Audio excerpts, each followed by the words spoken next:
হিজাব বিতর্ক শেষ হয়েও হলো না শেষ। কর্ণাটক হাইকোর্টের হিজাব নিষিদ্ধের বিরুদ্ধে মামলার নিষ্পত্তি হলো না এদিনও। বৃহস্পতিবার হিজাব নিষিদ্ধ মামলার রায় দিতে গিয়ে সুপ্রিম কোর্টের দুই বিচারপতি হেমন্ত গুপ্ত ও বিচারপতি সুধাংশু ধুলিয়া তাদের এজলাসে ভিন্ন মত পোষণ করেন। ফলে ডিভিশন বেঞ্চ এই মামলায় ঐক্যমত্যে পৌঁছাতে পারেননি। এই দ্বিধা বিভক্তের মধ্যে বিচারপতি হেমন্ত গুপ্ত বলেন বিষয়টি নিয়ে প্রধান বিচারপতি ইউ ললিত যথাযথ নির্দেশনা দিতে পারেন। ফলে মামলাটি সুপ্রিম কোর্টের বৃহত্তর বেঞ্চের আওতায় চলে যাচ্ছে। তাতে 5 জন বা তার বেশি বিচারপতিদের নিয়ে গঠিত প্রধান বিচারপতির বেঞ্চ চূড়ান্ত সিদ্ধান্ত নেবে। যদিও সুপ্রিম কোর্টের রায় মামলাটি বৃহত্তর বেঞ্চের অপেক্ষার পর বৃহস্পতিবার কর্ণাটকের শিক্ষামন্ত্রী বিসি নাগেশ জানিয়েছেন রায় দ্বিধা বিভক্ত, তাই রাজ্যের বিদ্যালয়ে হিজাব নিষিদ্ধের নির্দেশ বহাল থাকছে। উল্লেখ্য, কর্ণাটক হাইকোর্ট গত 15ই মার্চ হিজাব মামলার রায় বলেছিল হিজাব পরা ইসলামে ধর্মে অপরিহার্য নয়, সেজন্যই শিক্ষা প্রতিষ্ঠানে ইউনিফর্ম প্রাধান্য পেয়েছিল। রাজ্য সরকার ইউনিফর্ম মানার নির্দেশ সব ধর্মের পক্ষে বাধ্যতামূলক করার যে দাবি জানিয়েছিল কর্ণাটক হাইকোর্টের রায় তা মান্যতা পেয়েছিল।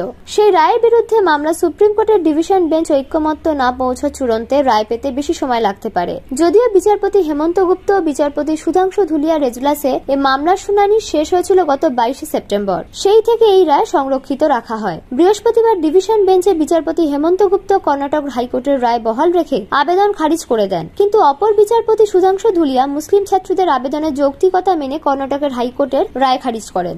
সংবিধানের 25 অনুচ্ছেদের উল্লেখ করে তিনি বলেন হিজাব পরা না পরা মুসলিম ছাত্রীদের পছন্দের অধিকার, এর বেশি বা কম কিছুই নয়। আমার কাছে সবচেয়ে বেশি গুরুত্বপূর্ণ মেয়েদের শিক্ষার প্রসার। বিচারপতি ধুলিয়া আরও বলেন হিজাব ইসলামের অপরিহার্য অংশ কিনা তা বিবেচনা করার দরকার ছিল না, হাইকোর্ট ভুল পন্থা নিয়েছে। সংবিধানের 14 এবং 19 নম্বর অনুচ্ছেদ অনুযায়ী গোটা বিষয়টাই ঐচ্ছিক, এর বেশি বা কম কিছু নয়। আমার কাছে সর্বোপরি ছিল মেয়েদের শিক্ষা। উল্লেখ্য, হিজাব বিতর্ক জানুয়ারির শুরুতে কর্ণাটকের উডুপির একটি সরকারি কলেজে শুরু হয়েছিল, যেখানে মুসলিম মেয়েদের হিজাব পরা থেকে বিরত করা হয়েছিল।